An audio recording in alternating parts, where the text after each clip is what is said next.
안녕하십니까. 오늘은 민법 21강을 하도록 하겠습니다. 오늘도 여러가지 암기법으로 설명을 드리도록 하겠습니다. 오늘 할 차례는 이제 지난 시간까지 조건과 기한을 끝냈고, 오늘은 이제 소멸시효에 대해서 하겠습니다. 구독 버튼, 좋아요 버튼, 알림 설정을 눌러서 꼭 합격하시길 바랍니다.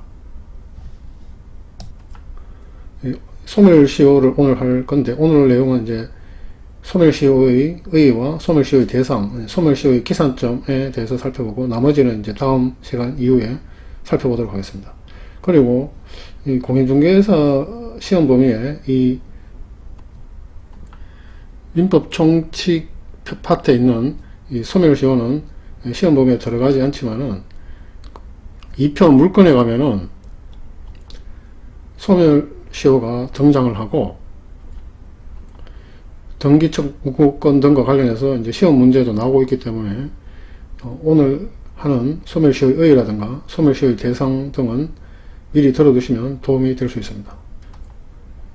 시효에는 이제 소멸시효도 있고 취득시효가 있습니다. 그래서 이제 이 시효의 의의에 대해서 살펴보면, 시효는 일정한 사실 상태가 법률이 정한 기간 동안 계속된 경우에 그 상태가 진실한 권리 상태에 일치하는 것을 묻지 않고서 그러한 사실 상태에 적합한 법률 효과라고 하면 이제 권리가 발생 소멸하는 것을 말하는데, 이러한 법률 효과를 발생시키는 법제도로서 일정한 시간에 경과하여 법률 효과가 발생하는 것을 말합니다. 이러한 시효제도가 존재하는 이유는 법적 안정성을 확보하고, 시간이 많이 경과됐을 때 나중에 어떤 사실관계의 입증 곤란을 구제하고, 그 다음에 권리 행사를 하지 않고 권리 위에 잠자는 자에 대해서 이제 제재를 가한다는 의미에서 존재를 찾고 있습니다. 그런데 이제 시효가 뭐냐라고 한마디로 대답해 보라고 하면 아마 그렇게 쉽게 간단히 설명을 할 수가 없을 겁니다. 그래서 이제 저도 이걸 생각해 보니까 그 법에서 이제 통용되는 격언을 줄여서 법언이라고 하는데, 저도 법언을 하나 생각했습니다. 즉, 시효가 뭐냐고 묻는다면 시효는 시간이 진실을 이긴다 라는 법언을 하나 만들었습니다. 혹시 다른 분들이 묻는다면 이 법언을 한번 사용해 보시기 바랍니다. 그래서 시효의 종류는 취득시효와 소멸시효 두 가지가 있고, 소멸시효는 1편 총칙 7장에 이제 규정이 되어 있고, 취득시효는 2편 물건 3장 소유권 파트에 규정이 되어 있습니다. 취득시효라는 것은 물건이나 권리를 일정한 기간 계속하여서 사실상 점유하는 사람에게 진실한 권리관계와 일치하는지를 묻지 않고 그 권리 취득의 효과가 발생하는 제도를 말합니다. 그래서 장시간이 진실을 이겨버린다는 거죠. 이 그림에서 좀 설명을 드려보면, 어떤 사람이 어떤 물건의 소유권을 갖고 있다가 다른 사람에게 소유권을 넘겨줌으로써 이제 소유권이 소멸을 했습니다. 이게 이제 진실한 이제 사실관계죠. 그런데 그 물건의 소유권만 넘겨주고 그 판 사람이 계속 그 물건을 점유해가 있었습니다. 그래서 이것이 장시간이 흘렀습니다. 그래서 민법에서 인정하는 그 기간이 경과한 후에, 원래 진실한 권리관계는 자기가 소유권이 없음에도 이 시간의 경과가 이 진실한 권리관계를 뒤엎어버리고, 이 점유를 일정 기간 한 사람이 시효로 그 소유권을 취득하는 이제 취득시효를 인정하고 있습니다.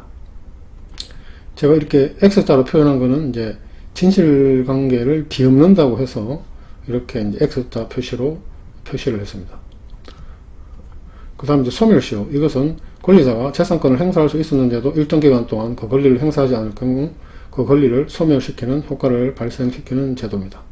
앞에 내용도 이 그림으로 좀 설명을 드리면, 어떤 사람에게 어떤 권리가 발생을 했습니다. 그런데 이 법에 정한 아주 장기간의 기간이 지날 때까지 그 권리를 행사하지 않고, 따라서 그 법에서 정한 기간이 경과하고 나면 그 권리를 소멸시켜버리는 이 시효 소멸이 발생을 하게 됩니다. 시효 소멸한다는 게 소멸시효죠. 그래서 이 그림에서도 진실한 사실관계를 시간이 X자로 뒤엎어버리는 것이 이제 시효 제도입니다. 그 다음에 이제 이 시효의 성질을 좀 보면은, 아까 내용은 뭐 시간이 진실을 이긴다는 그런 내용이고, 법적인 위치를 보면 권리의 행사나 불행사의 사실 상태가 법정 기간 동안 계속되어 권리의 취득 소멸이라는 효과를 생기게 하는 사건으로서 법률 요건에 해당한다. 그래서 우리가 이 사건, 법률 요건에 대해서 좀 살펴보면, 이제 우리가 이제 지난번에 했지만 이 법률 요건이라고 하는 것은 이 법률 효과가 발생하는데 필요 충분 조건을 다 갖춘 것이 이제 법률 요건이라고 했고, 이 법률 요건이라는 것을 완성하기 위해서 구성되는 개개의 사실들이 있는데 그것을 법률 사실이라고 합니다. 그리고 이제 그 법률 사실은 크게 그 사람의 정신작용에 기초하는 사실과 그 사람의 정신작용에 기초하지 않는 사실로 둘로 나뉘는데, 그 후자인 이 사람의 정신작용에 기초하지 않는 그냥 어떤 물리적인 사실을 사건이라고 합니다. 사건. 그래서 시효는 사건의 하나이고, 또한 이 자체만으로 법률 요건에 해당이 됩니다. 그래서 제가 법률 요건은 이제 뿌리 전체라고 했고, 뿌리 한 가닥이 그 전에 이제 법률 행위, 또 다른 뿌리들도 있다고 했는데, 그 이제 다른 뿌리 중에 하나가 이제 이 시효가 될 수 있는 거죠. 이 시효도 뿌리 한 가닥 자체로 뿌리 한 가닥이 됩니다. 그래서 시효는 사건으로서 법률 요건에 해당한다. 뿌리 한 가닥에 해당한다. 그걸 암기는 시사요 해가지고 그 시인이 짓는 시 있잖아요. 시를 사세요. 시사요. 이렇게 암기를 하시기 바랍니다. 그 다음에 이제 기간, 기한, 시효를 비교해 보겠습니다. 기간은 민법 그 1편 총칙의 6장이 이제 기간이고, 기한은 민법 총칙 5장이 법률행위인데, 그 중 5절이 이제 조건과 기한, 그때 이제 기한을 다루었었고, 시효는 1편 민법 총칙 그 7장이 이제 소멸시효, 2편 물권의 3장 소유권 파트에 취득시효가 나옵니다.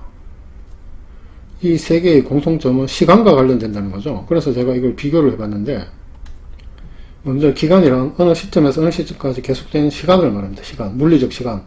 법률 사실에 또 이 시간은 해당이 되는데, 이것은 사람의 정신작용에 기초하지 않는 이제 사건에 속하는 것입니다. 그런데 아까 시효는 자체로 독립해서 법률 요건이 되었지만, 이 시간은 독립적으로 법률 요건이 되지 못하고 다른 법률 사실과 결합해서 법률 요건을 이룹니다. 그래서 이 시간이라는 이 기간은 사건인데, 이 혼자 독립해서 법률 요건의 하나인 뿌리 한 가닥이 되지 못하고 반드시 다른 법률 사실과 결합해서 이 뿌리 한 가닥이 되면서 법률 요건에 해당이 될 수 있습니다. 그에 반해서 시효는 혼자 단독으로 뿌리 한 가닥이 되어서 법률 요건을 이루고 있습니다. 그 다음 이제 기한이라는 지난 시간에 했지만, 법률행위의 당사자가 법률행위의 효력의 발생 소멸을 장래에 발생할 것이 확실한 사실에 의존하게 하는 법률행위의 부관을 말합니다. 그리고 법률행위의 내용을 이룬다고 말씀을 드렸었습니다. 그래서 이제 조금 전에 먼저 본 기간은 이제 우리가 보통 XY 그래프를 그릴 때 이 X축을 시간의 경과를 보통 나타내지 않습니까? 그래서 이 기간이라는 것은 일종의 그 물리적 시간의 경과를 측정하는 자라고만 생각하면 됩니다. 이 기간 자체로는 그냥 물리적 시간만 나타낼 뿐 어떤 법적 효력이 있는 것이 아닙니다. 그에 반해서 이제 기한이라는 것은 법률행위 당사자들이 이 법률행위의 효력의 발생이나 소멸을 장래에 발생할 것이 확실한 사실은 보통 날짜, 일자로 많이 나타나게 됩니다. 이 확실한 사실에 의존하게 하는 법률행위의 부관이 기한인데, 그래서 기한은 시간과 관련해서 생각한다면은 이 확실한 사실이 딱 발생하는 그 하나의 시점을 이제 기한이라고 생각을 할 수가 있습니다. 그리고 지난 시간에 했듯이 기한은 법률행위의 내용의 일부를 이루게 됩니다. 그래서 이 법률행위는 이제 뿌리 한 가닥이 되어서 이 법률 요건의 하나에 해당이 됩니다. 이제 그에 반해서 또 시효는 아까 말했듯이 어떤 그 진실함과 반대되는 어떤 사건이 계속적으로 진행되는 이 시간의 경과라고 말씀을 드렸고, 그 시간 경과에 시효가 취득되거나 시효가 소멸된다고 했는데, 따라서 시효는 이제 기간의 경과와 이제 관련이 있고, 그 다음에 기한은 시점이고, 그 다음에 기간은 단순한 물리적 시간을 측정하는 자역할에 불과하다. 그래서 이 자체만으로는 법률 요건이 되지 못한다.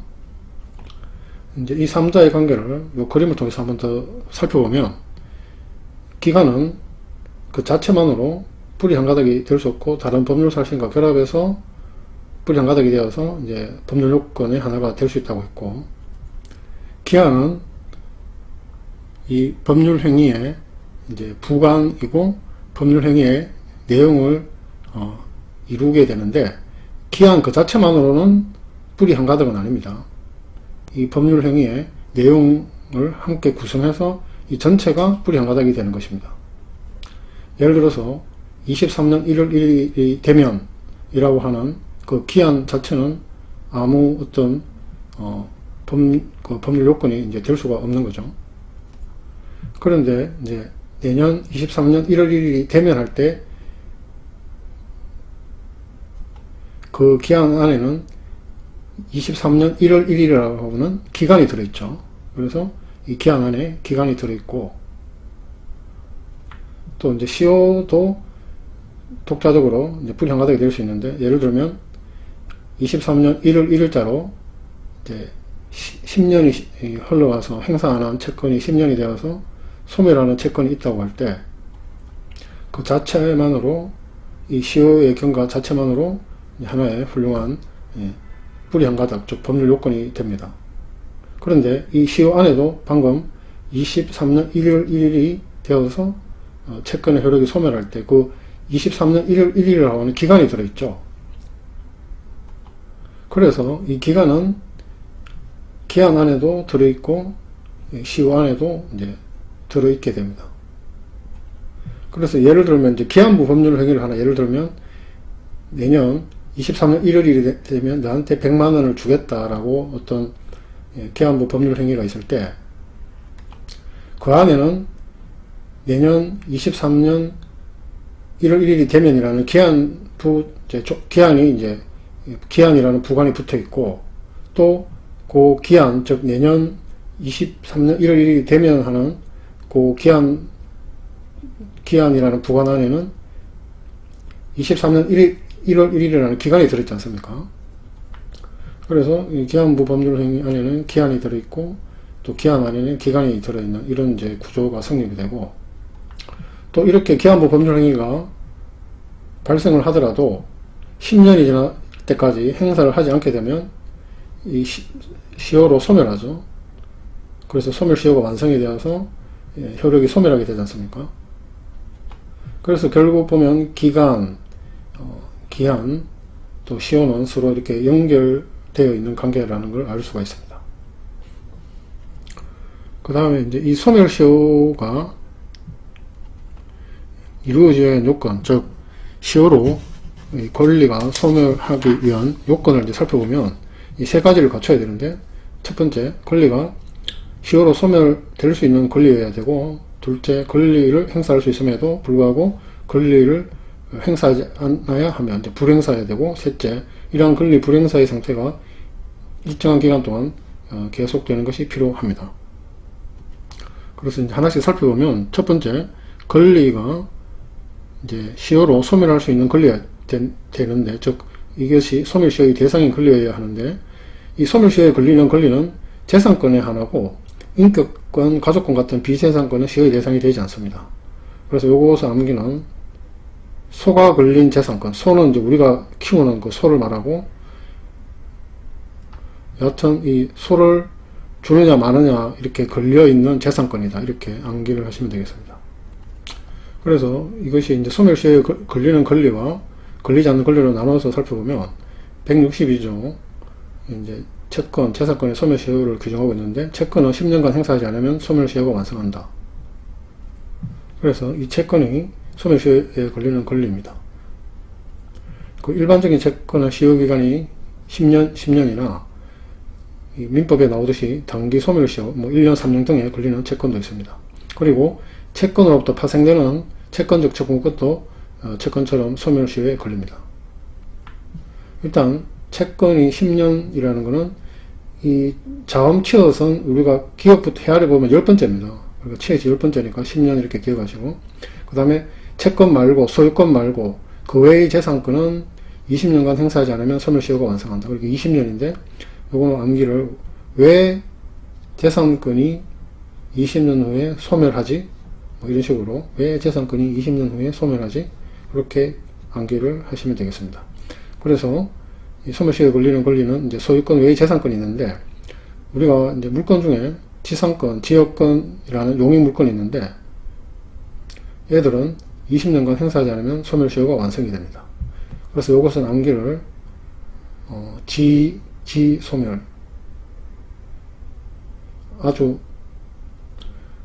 비교 비슷하게 지지친다 이런 표현이 있는데, 좀 이렇게 힘이 빠지는 빠지는 것을 나타내면서 이제 지지친다 이렇게 표현하지 않습니까?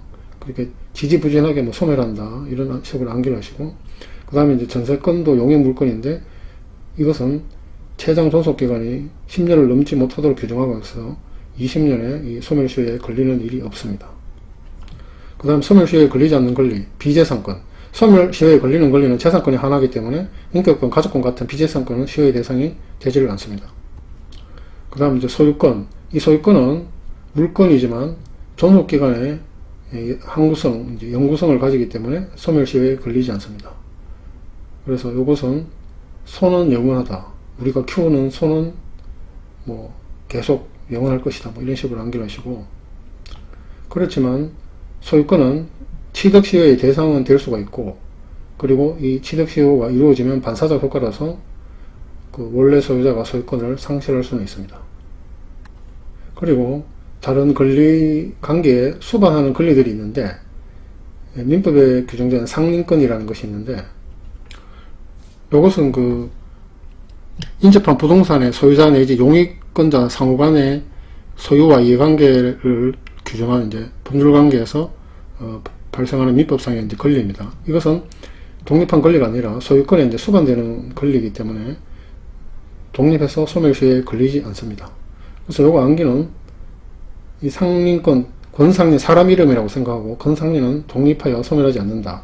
그렇게 암기하시고, 그 다음 공유물 분할 청구권은 민법상 공유관계에서 수반되는 형성권으로 역시 공유관계가 존속하는 한은 독립해서 소멸시효에 걸리지 않습니다. 그래서 우리 영화배우 중에 공유라고 계시죠. 그래서 공유는 독립하여 소멸하지 않는다. 또는 형성권은 제척기간으로 제척기간이 적용되기 때문에 역시 소멸시효와는 이제 관계가 없기 때문에 그렇게 해석을 해도 됩니다. 그 다음에 이제 물권적 청구권. 이 소유권에서 파생되는 물권적 청구권은 역시 소유권처럼 소멸시효에 걸리지 않습니다. 그래서 소유권에서 파생하기 때문에 걸리지 않고, 이 암기는 소유물은 소멸하지 않는다. 소유물은 소멸하지 않는다. 그렇게 암기하시고, 그러나 지상권, 지역권 등 같은 이런 권리는 시효로 소멸하게 되면 지상권, 지역권 등에서 발생되어 있던 물권적 청구권도 시효로 인하여 소멸합니다. 그래서 지지치면서 소멸하면 지지물도 소멸. 하여튼 뭔가 주된 것이 지지치면서 소멸하면 그것을 지지하고 있던 지지물도 소멸한다. 이런 식으로 암기를 하시면 되겠습니다. 그 다음에 이제 점유권. 이것은 물건을 사실상 점유함으로써 취득이 되고, 또 점유를 상실하는 순간에 당연히 소멸하는, 순간적으로 이제 사라져버리고 이런 권리이기 때문에 소멸시효에 걸릴 수가 없습니다. 그래서 요건 점은 영원하다. 이 점이라는 것은 점 보러 간다 할 때 점이 있지 않습니까? 그래서 하여튼 좋은 건 아닌데, 하여튼 그냥 암기하기 위해서 점은 영원하다. 그 다음에 이제 담보 물건이 있는데, 물건에 유치권, 저당권, 질권이 있죠. 그런데 이 담보 물건은 피담보 채권이 존재하는 한 독립하여 담보 물건만 독립적으로 소멸시효에 걸리지가 않습니다. 그래서 이것도 유저질, 이건 사람 이름으로 생각하고 유저질은 독립하여 소멸하지 않는다. 그렇게 암기하시고, 그 다음에 이제 이 담보 물건은 피담보 채권에 부종하는 부종성이 있는데, 따라서 이 주된 피담보 채권이 시효로 소멸하면 이 부종성을 갖는 담보 물건도 시효로 소멸하게 됩니다. 그 다음에 형성권. 형성권에서 어떤 그 존속기간은 이제 제척기간으로 보기 때문에 형성권은 소멸시효에 걸리지 않습니다. 그래서 요거 보면은 형제, 형아오, 형제는 소멸하지 않는다. 그렇게 암기하시면 되겠습니다. 그 다음에 이제 등기청구권을 좀 살펴보면 이것은 소멸시효에 걸리기도 하고 안 걸리기도 하는 경우가 있기 때문에 특별히 좀 살펴보면, 먼저 이 등기청구권이라고 하는 것은 뭔가 하면은 이제 물건을 사고 팔아서 이제 등기를 할 때 이 등기라는 것은 매도인과 매수인의 공동 신청으로 하도록 하고 있습니다. 부동산 등기법에서. 그래서 매수인이 매도인에 대해서 그 등기 신청에 협력해 달라고 청구할 수 있는 것이 이제 등기 청구권입니다. 그리고 이거 원칙적으로 매수인은 현재 그 물건의 소유권을 가지고 있지 않으므로 매수인 입장에서는 채권적 청구권입니다. 그래서 채권적 청구권이니까 10년의 소멸시효에 걸리게 됩니다. 여타 뭐 채권에 의한 등기 청구권 등이 있고, 그 다음에 또 예외적으로 등기 청구권이 물건적 청구권이면 소멸시효에 걸리지 않습니다. 예를 들면 명의신탁 해제로 인한 등기 청구권 등이 있습니다.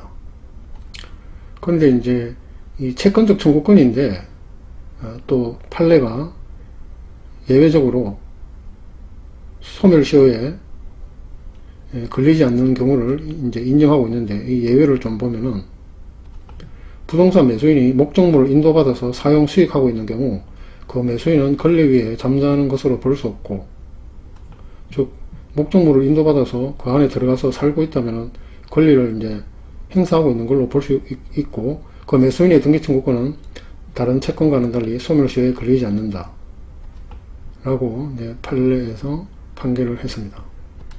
그래서 암기는 인도, 소멸 않는다. 그래서 인도는 소멸하지 않는다. 인디아, 인도 있지 않습니까? 인도는 뭐 인구도 많으니까 뭐 소멸하지 않겠죠. 그렇게 암기하시고, 또 채권적 청구권인데 소멸시효가 진행되지 않는 예외가 있습니다. 그 다음에 이제 부동산 매수인이 그 부동산을 인도받은 이상 이를 사용 수익하다가 그 부동산에 대한 보다 적극적인 권리 행사의 일환으로 다른 사람에게 그 부동산을 처분하고 그 점유를 승계하여 준 경우에도 매수인의 이전 등기 청구권의 소멸시효는 진행하지 않는다. 그래서 이 처분 행위는 사용 수익하는 것보다 더 적극적인 권리 행사라고 보고 있기 때문에 소멸시효는 진행하지 않는다고 봅니다. 그래서 이제 암기를 해보면 처분은 처분을 이제 처분으로 해가지고 처분은 소멸하지 않는다. 그 다음에 이제 아까 물건적 청구권은 뭐 이제 소유권 같은 데서 이제 파생됐기 때문에 소멸시효에 걸리지 않는데, 요거 노란색 보면은 요 명자 따고 물자 따서 명물은 소멸하지 않는다. 명물, 뭐 에펠탑 같은 거, 뭐 그런 거 명물은 소멸하지 않는다. 이렇게 암기하시면 되겠습니다. 아까 이제 소멸시효 요건을 보면서 이제 두 번째가 권리를 행사할 수 있음에도 불구하고 권리를 행사하지 않아야 한다. 즉 권리를 불행사해야 된다는 건데, 그러면은 언제부터 권리를 불행사하기 시작했느냐 하는 그 불행사의 기산점을 알아야 됩니다. 그래서 그 두 번째 요건을 이제 소멸시효의 기산점이라는 내용으로 살펴보면, 이 소멸시효의 기산점이라는 것은 이제 권리 행사를 할 수 있는 때를 의미를 합니다. 166도 소멸시효의 기산점. 소멸시효는 권리를 행사할 수 있는 때로부터 진행한다. 그래서 이 권리 행사를 할 수 있는 때로부터 우리는 알 수 있는 것이, 소멸시효는 권리를 행사한 때가 아니라 권리를 행사할 수 있는 그 가능성이 있는 때로부터 진행을 합니다. 즉 권리를 행사할 수 있는데도 불구하고 권리를 행사하지 않은 때로부터 진행을 하게 됩니다. 그래서 이걸 암기는 노란색을 따서 소멸 권리 행진, 그래서 지금 길거리에서 뭐 어떤 소멸되는 권리에 대해서 그것을 지켜내리는 뭐 거리 행진을 하는 시위가 있다, 뭐 이런 식으로 해서 암기를 하시고, 그다음 이제 부작위를 목적으로 하는 채권의 소멸시효는 위반 행위를 한 때로부터 진행한다. 이것은 이제 뭐 어떤 행위를 하지 않는 것이 이 채권의 내용인데, 그 하지 말아야 될 그 행위를 위반해서 했을 때 진행을 한다는 것이고, 또 보면 위자가 있고 위자가 있지 않습니까? 그래서 이렇게 연결하시고, 그리고 권리를 행사하지 않은 때로부터 진행을 한다고 했는데, 그 권리를 행사하는 사람이 어떤 법률상 장애로 인해서 권리를 행사할 수 없었던 경우에는 소멸시효는 진행하지 않습니다. 뭐 법률상 장애라고 하면 예를 든다면은 이행기가 미도래했다든가 정지조건부 법률행위에서 정지조건이 이제 미성취되었다는 이런 법률상 장애. 그래서 이 암기는 노란색을 따서 법률상 장애인은 소멸하지 않는다. 진짜 장애인이 아니고 그냥 뭐 형식적인 뭐 장애인은 그냥 서류상으로 올라가 있는 장애는 서류만 꾸미면 되니까 소멸하지 않는다, 이렇게 암기하시고, 반면에 이제 사실상 장애는 소멸시효의 진행에 영향을 미치지 않으므로 사실상 장애 사유가 있더라도 소멸시효는 진행합니다. 뭐 사실상 장애라고 하는 것은 권리자의 뭐 개인적 사정이나 뭐 권리자가 권리의 존재를 몰랐다거나 뭐 의무자를 몰랐다는 그런 것을 이제 말을 하는데, 이 사실상 장애를 인정하지 않는 이유는 이런 것까지 다 인정하면은 그 소멸시효의 기산점이 너무나 이제 불명하시기 때문에 이 사실상 장애는 영향을 미치지 않는 것으로 하고 있습니다. 그래서 이 노란색을 보면 사실상 진짜 장애인은 소멸이 진행한다. 뭐 장애인도 사람이니까 뭐 늙어가면서 소멸하지 않습니까? 그 다음에 이제 소멸시효 기산일은 주요 사실로서 변론주의의 적용 대상이므로 본래의 소멸시효 기산일과 당사자가 주장하는 기산일이 다른 경우 당사자가 주장하는 기준으로 계산을 합니다. 여기서 이제 변론주의라고 하는 것은 민사소송법상의 원칙인데, 소송 자료 수집이라든가 제출 책임은 그 당사자에게 있고, 당사자가 수집해서 변론에서 제출한 소송 자료만으로 재판의 기초로 삼아야 한다는 것입니다. 그래서 변론에서 제출된 주요 사실로 이제 판결을 하게 되고, 제출하지 않은 주요 사실은 판결의 근거가 되지 않습니다. 근데 이 소멸시효 기산일은 이제 주요 사실로 보기 때문에 변론주의 적용 대상이고, 따라서 당사자가 주장하는 그 기산일을 기준으로 계산을 합니다. 그 녹색을 따면은 소멸기를 당사자가 주장한다. 그러니까 어떤 소멸하는 기간이 있는데 그것이 당사자가 주장한다. 이제 이 소멸시효의 기산점을 좀 구체적인 내용으로 나눠서 권리 종류별로 살펴보면, 날짜 그 기한이 확정되어 있는 확정기한부 권리인 경우에는 그 확정기한이 도래한 때가 소멸시효의 기산점입니다. 그래서 암기는 날아다니는 새 학이 있죠. 학이 정기적으로 우리 뭐 강에 이제 도래하지 않습니까? 그래서 학이 정기적으로 도래한다.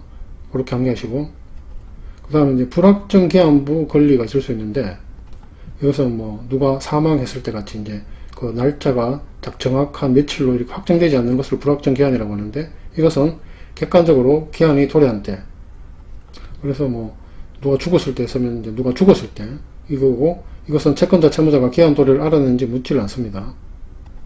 그래서 이것은 불이 확 나니까 꽥 하고 놀라는 거 있죠. 불이 확 나니까 꽥 하고 놀랬다. 그 다음에 이제 기한을 정하고 있지 않은 권리, 뭐 이런 거는 대표적으로 은행에 뭐 자유예금, 언제나 수시로 넣고 뺄 수 있는 자유예금 같은 걸 예를 들 수 있는데, 이것은 언제라도 이행 청구를 할 수가 있으므로 채권이 발생한 때가 소멸시효의 기산점이 됩니다. 언제라도 권리 행사를 할 수 있는 것이죠. 그래서 이것은 안 짰다고 발생나서 이거 우리 이거 암이 발생했다. 그렇게 이제 암기하시고, 그 다음에 이제 정지조건부 권리, 이 조건이 미성취된 동안에는 권리를 행사할 수 없기 때문에 조건이 성취된 때가 권리를 행사할 수 있는 때이기 때문에 이때가 소멸시효의 기산점이 됩니다. 그래서 이 암기는 정지 조성. 정지는 그 부엌을 나타내는 뭐 다른 그 지역에서 쓰는 이제 그 용어인데, 부엌을 정지라고 부르기 때문에 정지를 조성한다, 만든다, 그렇게 암기하시고, 그 다음에 이제 해제 조건부 권리는 이 권리가 이제 즉시 이제 발생하는 거기 때문에 그 즉시 이제 권리를 행사할 수 있기 때문에 이때가 소멸시효의 기산점이 되고, 이 암기는 해가 태양 선이 쨍 하고 발생했다, 떴다, 이 말이죠. 그렇게 암기하시고, 그 다음에 동시행위 항변권이 붙은 채권. 여기서 이제 동시행위 항변권이라는 것은 상무계약에서 상대방이 채무의 이행을 제공할 때까지 자신의 채무의 이행을 거절할 수 있는 권리를 동시행위 항변권이라고 하는데, 이것은 이제 이행기가 도래했을 때 반대급부를 제공하면 언제든지 권리를 행사할 수 있기 때문에, 그 처음에 본래 이행기가 도래한 때가 권리 행사가 가능한 때이고, 이때가 소멸시효의 기산점입니다. 그래서 이 암기는 동시에 본 이형이라는 사람, 이형이 도래왔다. 서로 동시에 본 이형이라는 사람이 왔다. 그 다음에 채무 불이행에 의한 손해배상 청구권. 이것은 채무 불이행이 발생한 때입니다. 이것은 이제 판례 입장인데, 판례가 시험에 나오니까 암기를 하시면 되고, 그리고 이것은 채무 불이행, 채무 불이행이 같으니까 그대로 하고, 채무 불이행 발생, 그렇게 암기하시면 되겠습니다. 그 다음에 이제 불법 행위로 인한 손해배상 청구권. 이것은 민법 776조에 별도로 규정이 되어 있습니다.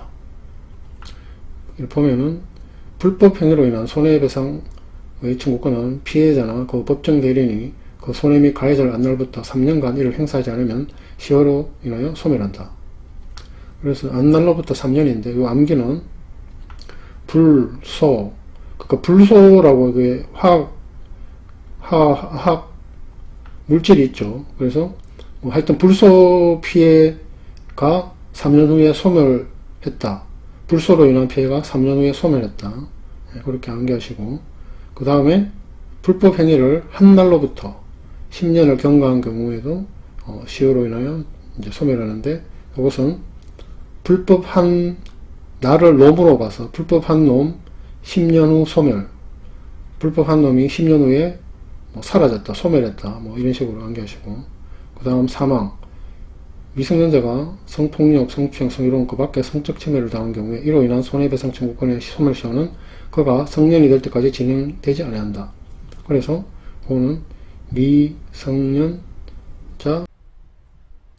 진행되지 않는다가 이제 미진행이니까 미성년자 미진행, 이렇게 암기를 하시면 되겠습니다.